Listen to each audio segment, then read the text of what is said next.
নমস্কার বন্ধুরা, দীপাস কিচেন থেকে আপনাদের সবাইকে স্বাগত। আজকে আমি ডিম তড়কা নিয়ে এসেছি। দেখুন, ডালটা অনেকবার ধুয়ে নিলাম। ডালটা ধুয়ে দিয়ে জল ফেলে দিয়ে এবার দেখুন আমি এটা প্রেসারে দিয়ে দেবো। সাথে একটা টমেটোও দিয়ে দিলাম। দিয়ে আমি 3টে সিটিটা দিয়ে নামিয়ে নেব। দেখুন আমি টমেটোর খোসাটা ফেলে দিলাম। এবার দেখুন আমি দেখাচ্ছি, পুরো সেদ্ধ হয়ে গেছে, একদম ভালোভাবে সেদ্ধ হয়ে গেছে। তো এবার আমি এটার মধ্যে নুন আর হলুদটা দিয়ে দিলাম। তারপরে এদিকে দেখুন পেঁয়াজ কেটে রেখেছি, আদা গ্রেট করে রেখেছি, রসুন এদিকে কুচিয়ে রেখেছি, লঙ্কা কুচিয়ে রেখেছি। সবটাই আমি এক এক করে তেলের মধ্যে দিয়ে দেবো। দিয়ে এবার ভাজা ভাজা করব আমি সব দিয়ে। তারপর একটু নুন দেব, নুন দিয়ে এটা ভাজা ভাজা করব আমি। এটা ভাজা ভাজা করতে করতে তারপর আমি এর মধ্যে একটু হলুদ দেব আর ঝালের জন্য একটু লঙ্কা গুঁড়ো দেবো। দিয়ে একটু ভাজতে ভাজতে দেখুন একটু জল দিয়ে দেবো, না হলে লঙ্কাটা আমার পুড়ে যাবে। তার জন্য জল দিয়ে আমি এটাকে ভালো করে কষে নেব। কাঁচা গন্ধটা যাতে না থাকে তার জন্য আমি একটু ভালো করে কষে নেব। কষে নিয়ে তারপরে আমি এটাকে সাইড করে দেবো।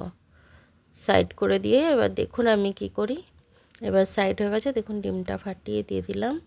ডিমের ভুজিয়াটা করে নেবো একটু আমি নুন দিয়ে। আর দিতে দিতে বলি আপনাদের বন্ধুরা, আপনাদের আমার গলাটা বুঝতে খুব অসুবিধা হচ্ছে, আমি বুঝতে পারছি। আমার না ভীষণ ঠান্ডা লেগেছে, জানেন তো। কি করব বলুন, তার জন্য এইভাবে বলছি আমি, একটু বুঝে নেবেন। দেখুন আমার ডিমগুলো ভাজা ভাজা হয়ে গেছে। এবার আমি এটার মধ্যে তরকাটা ঢেলে দেবো। তরকার মধ্যে অলরেডি টমেটম ছিল, ওই জন্য আমি আর টমেটো মিক্সডভাবে আর দিইনি। তো যাই হোক, আমি এবার দেখুন ঢাকনাটা খুলে নেবো। জলটা শুকিয়ে এসছে। এবার এর মধ্যে আমি ধনে পাতাটা ধুয়ে রেখেছি, ধনে পাতাটা দিয়ে দেবো।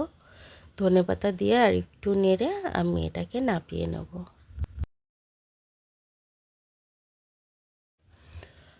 এটাকে আমি 2 মিনিট নাড়বো। 2 মিনিট নেড়ে আমি এটাকে নামিয়ে রেখে দেবো। এটার মধ্যে আমি গরম মশলা দিলাম না, কারণ হচ্ছে ধনে পাতার গন্ধটা চলে যাবে, ওই জন্য ধনে পাতাটাই দিলাম, গরম মশলাটা দিলাম না। আপনারা চাইলে গরম মশলাটা দিতে পারেন, আমি দিইনি। আমার ধনে পাতার গন্ধটা ভালো লাগে, তার জন্য। ভিডিওটা দেখার জন্য অনেক ধন্যবাদ। ভিডিওটা পছন্দ হলে লাইক, সাবস্ক্রাইব আর কমেন্টটা একটু করে দেবেন। আর যদি ফেসবুক থেকে দেখেন তাহলে লাইক আর ফলোটা একটু করে দেবেন। আসলাম।